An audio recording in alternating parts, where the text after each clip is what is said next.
These days, people define fake as anything that doesn't work in a real fight.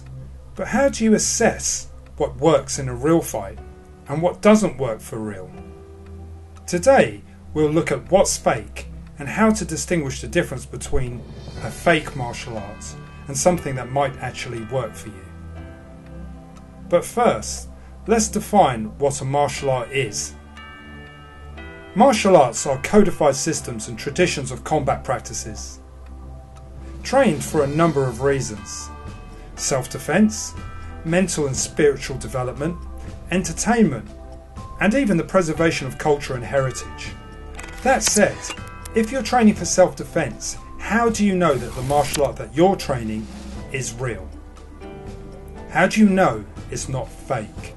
If we're going to address real versus fake, then you should judge the arts, the martial arts, on their strategy, principles and philosophy, as well as their practical curriculum.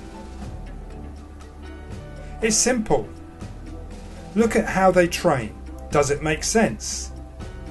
If it doesn't fit a common sense model of thinking, then it's likely to be fake. Of course, some signs of being fake are obvious. If you don't train with a fully resisting opponent, for example. Now, fully resisting doesn't necessarily mean full contact, but what it does mean is that they're testing their skills against a person who's not going along for the ride.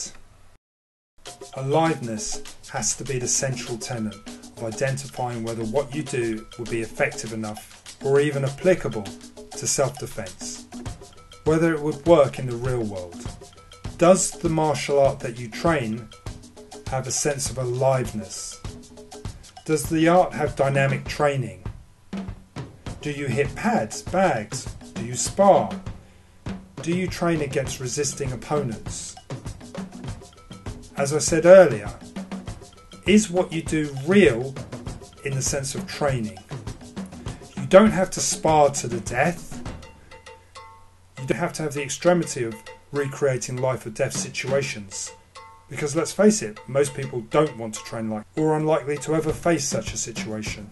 But what you do need to know is that when you're training, are you training against someone who's testing your technique, making it difficult for you to apply what you're doing?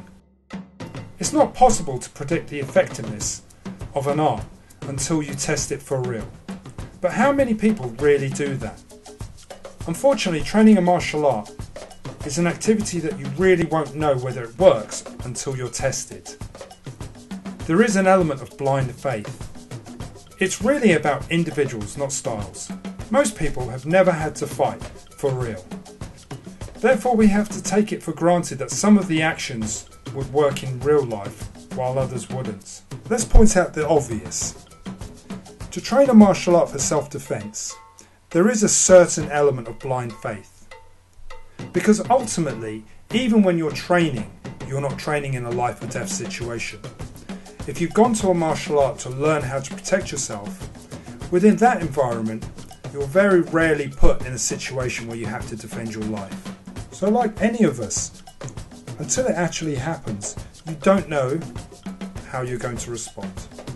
I generally agree with this, but I think, going back to my first point, training with a live resisting opponent negates the need or the benefit of testing for real. What you need to improve your technique is to train against people that aren't working for you but working against you, making it difficult for you to apply your technique. But more importantly, putting stress and anxiety in the situation as well. Maybe even shock, surprise and frustration, because ultimately that would be real world training. So what's the takeaway from this? Well, ultimately, to understand what's fake and not fake, you have to look at the methods of training, the philosophy, the practicality of how they train, the curriculum if you like. If it involves aliveness and active resistance, then it is likely to work. It is likely to give you something, because ultimately self-defense, fighting, is about mental preparation. It's about having the mindset to be able to fight and defend yourself. For me, it's really about individuals, not styles. Some individuals, regardless of the martial art that they take, would be successful in a fight anyway. In fact, I've met individuals that were so proficient in what they did that I really don't think it would have made a difference what martial art they did. They would have been great fighters anyway. So it's not often the art, but the individual. That said, there should be some basic ideas that you should look for. The obvious points that you should consider. And these will give you a good indication of whether what you're doing would work. Remember, most people will never test their martial arts skills in a real fight. In that sense, it's not always possible to predict the effectiveness until you test it for real. But as I said, how many people do that? And even if you did, there would be mixed results. Because often it's down to the individual, not always the art. Sometimes you may get someone who's quite effective in one martial art, and to be honest, they will probably be good in another as well. They just have the talent to fight. So it's not often the art, but sometimes the individual. And if you've never been hit and you believe in magic moments, and most importantly chi and chi power, and balls as we were talking about, chi balls that is, then you're likely to come a cropper when you're punched through that chi ball. Thanks for watching.